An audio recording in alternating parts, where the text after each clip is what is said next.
Hi guys and welcome to Fandom Newbie. My name is Shruti and today I'm going to be talking about my top mystery and thriller book recommendations for you guys. Now, I've been on a total mystery thriller kick for the past 1 month and I feel like I've only read mystery books. So I have quite a few that I want to recommend to you guys, and yeah, without further ado, let's just get started. The first book that I want to talk about is A Good Girl's Guide to Murder by Holly Jackson. So the best way that I can describe this book is that it's kind of like the podcast serial as well as Making a Murderer on Netflix. So the story revolves around this small town in England which has been rocked by the murder of a teenage girl named Andy Bell. Now, everything points to the murderer being her boyfriend Sal Singh, like all the evidence points to Sal Singh, and also the fact that Sal commits suicide like just a few days after Andy's murder, and he also kind of commits to the crime, makes the police completely close this case and they brand Sal as the murderer. But our main character Pippa has always kind of felt that Sal is innocent. So when the time comes for her to choose a topic for her end of year thesis for school, she chooses this case. And in doing that, she kind of like reopens the investigation for herself and she starts digging through past evidence, past clues, and she also starts digging through past witness testimonies to figure out what exactly happened and who exactly murdered Andy Bell. The really cool thing about the way that this story is structured is that you do have the third person narrative of Pippa as she's going about her investigation and also as she's meeting people linked to the case and talking to her friends, etc. But then you also have like insight into Pippa's kind of journal log as she is writing about everything she discovers about the case. And those journal logs, which are called as production logs, are in first person. So you really enter Pippa's mind as she kind of deciphers the clues, deciphers hidden things from the witness statements and the interviews that she does with people associated with the case. And you really enter into her mind and see like who she thinks are her suspects and why she thinks they are suspects. And you really kind of understand her thought process as she's going about this investigation. I just felt that it was such a cool and unique storytelling technique, which I've not seen so much in like thriller novels. And I personally really liked it. So I feel that you guys will also. So yeah, definitely check out A Good Girl's Guide to Murder. The next book that I want to talk about is A Murder at Malabar Hill by Sujata Massey. Now, this is a historical fiction mystery book that is set in the 1920s in Bombay. The story basically follows Parveen Mistry, who is Bombay's first female lawyer. And the case that has kind of stumbled into Parveen's lap involves a murder that took place at Malabar Hill. Now, the interesting thing about this murder that took place was that the house in which it took place and kind of like the three main witnesses kind of to the murder were three Muslim women who live under parda. So basically they're not allowed to talk to any man outside of their like immediate family. They're not allowed to leave the house and they live in complete isolation. And that makes it kind of difficult to like get their testimonies because like men are not allowed to talk to them, and B, these women also have their own secrets which they are hiding. And that also creates a lot of intrigue and excitement in this book. The thing that I loved about this book was actually just the setting of 1920s Bombay. Like reading about old Bombay was so fascinating, like everything about it. The societal statuses among the different people in society, their entanglements with British officials, as well as the way women are treated during this time. Everything about it was just so fascinating. So if you're like a lover of historical fiction as well as mystery, I think that this is just the perfect book for you. And especially if you're someone who's from Bombay like me, I feel like you'll be able to relate to this book on another level and you'll just absolutely love it. The next book that I want to talk about is Sadie by Courtney Summers.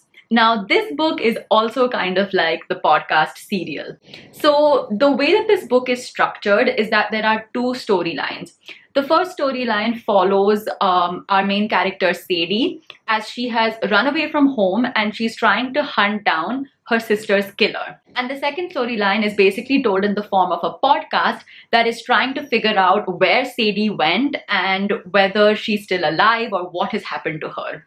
So that was like one of the most interesting things about this book is the way that there were like these two parallel storylines, both told in different like storytelling mechanisms. One is a podcast and one is kind of like a first person narrative. But apart from that, I felt like the most powerful thing about this story is that it goes beyond just a normal thriller, because the issues and the themes that are kind of discussed in this book are not like what normal thrillers go into. So there's a lot of mention of drug abuse, of sexual violence, of sexual assault, and also kind of like the emotional trauma and the scars that are left behind for victims of sexual abuse and sexual violence. And it's just handled in such a raw and such a sensitive manner in this book that like you're just like, it's just very, very heart-wrenching. Like, I don't know how to describe it. It's just extremely heart-wrenching, and it's so powerful and it's so impactful.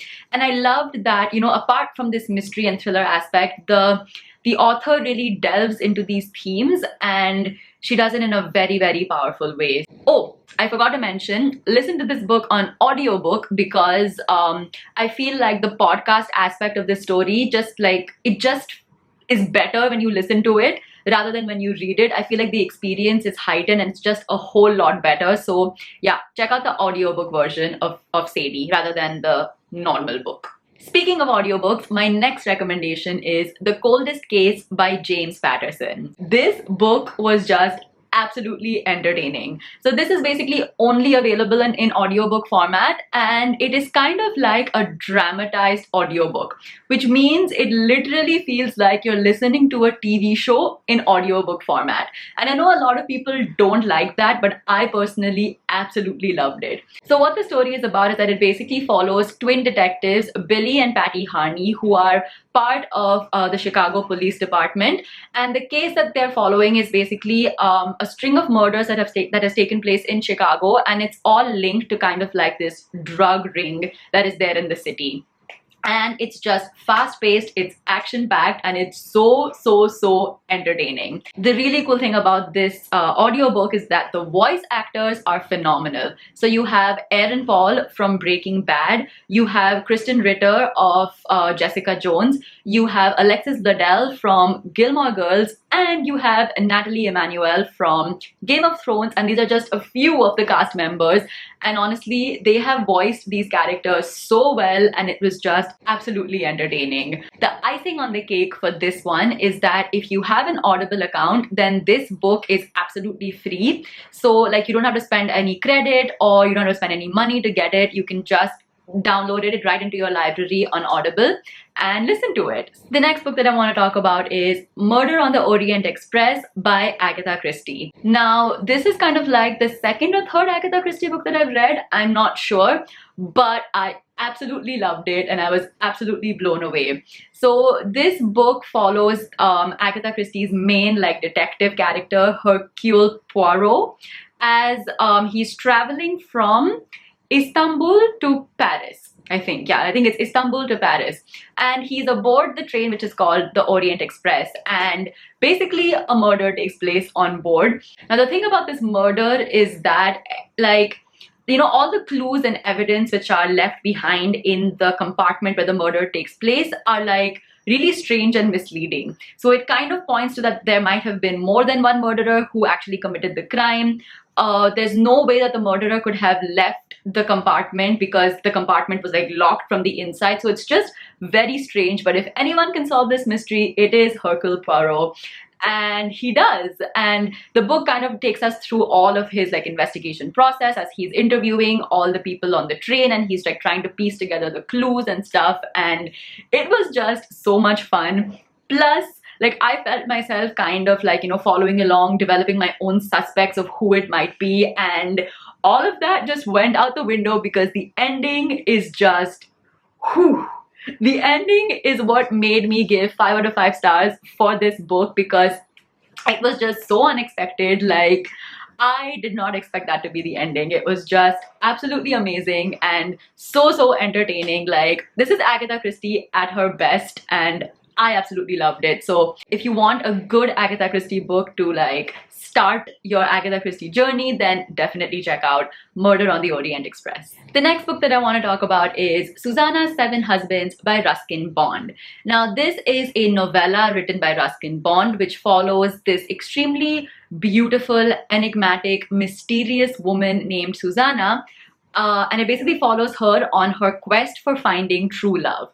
But her quest for finding true love has kind of led her to having 7 husbands, all of whom have died under extremely mysterious circumstances. So the question to be asked is whether those deaths should be taken at face value or whether there's something sinister afoot and whether Susanna is actually murdering all her husbands.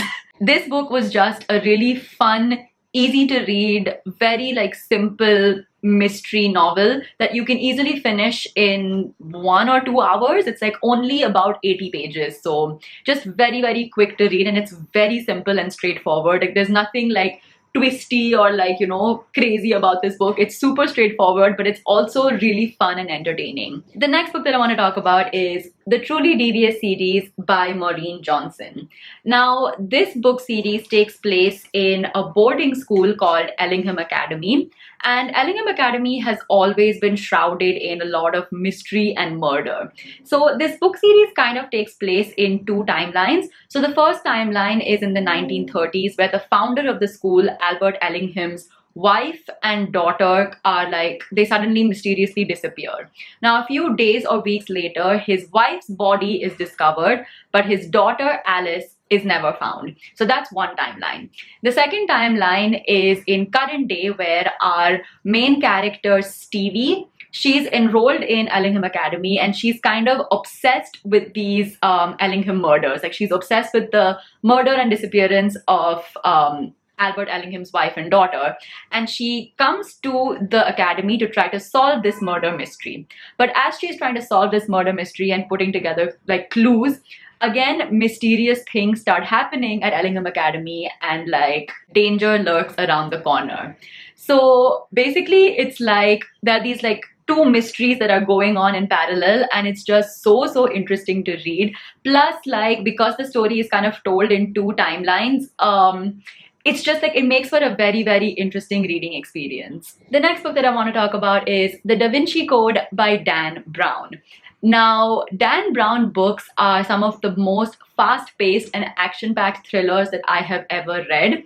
And while Angels and Demons is a bit more action-packed and I like that book a little bit more, I feel that for the mystery aspect of it, The Da Vinci Code is just absolutely amazing. So the story kind of kicks off with our main character, Robert Langdon, who is a professor of history and symbology, as he's giving a lecture in Paris. Now, Robert Langdon is supposed to meet I think he's the curator of the Louvre Museum, named Jacques Saunière, if I'm not mistaken.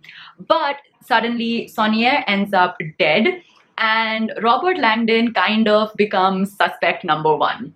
And this is because when Jacques Saunière dies, like when he's murdered, basically he leaves a whole bunch of clues around him, and those clues point to Robert Langdon. But of course, Robert Langdon has nothing to do with the murder of Jacques Saunière. So he kind of teams up with Saunière's granddaughter, if I'm not mistaken, and they both try to solve the clues that Saunière has left behind, and those clues kind of lead them on this amazing, thrilling ride through history, religion, and a whole bunch of symbols, whilst the police is trying to catch Robert Langdon for the murder of Jacques Saunière.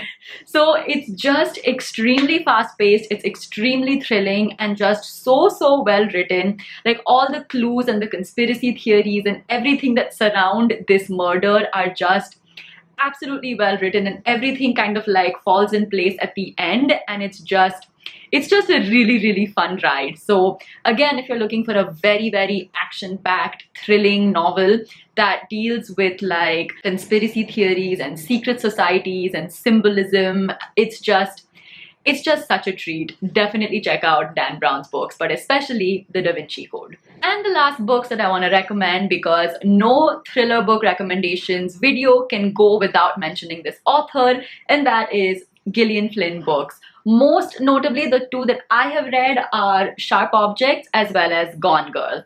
Now, Gillian Flynn is just the queen of thriller novels. She knows how to write really good psychological thrillers that will completely blow your mind. She writes extremely creepy characters, and she just knows how to write extremely dark, extremely creepy thrillers that will just mess with your mind and that are just absolutely terrifying. So yeah, if you're looking for those kind of books, then definitely check out Gillian Flynn's books. I preferred Sharp Objects over Gone Girl, actually. I don't know, I feel like this story just like stayed with me longer than Gone Girl, plus the twist at the end for this book is just like, again, absolutely mind-blowing. I've spoken about this book in a previous video, so I'll link it up here. I think it was my plot twist video if I'm not mistaken, so you guys can check it out up here. But yeah, definitely check out Gillian Flynn's books. I know she's already very famous, you might have already read her books, but if you haven't, then definitely check it out and check out Sharp Objects and Gone Girl. So yeah, that was my video for today. I hope you guys enjoyed it.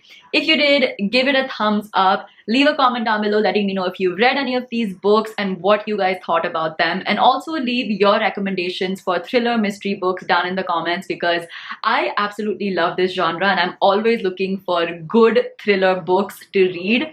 So yeah, let me know down in the comments. And of course, do subscribe to my channel for more book related videos like these. I'll see you guys next time. Bye.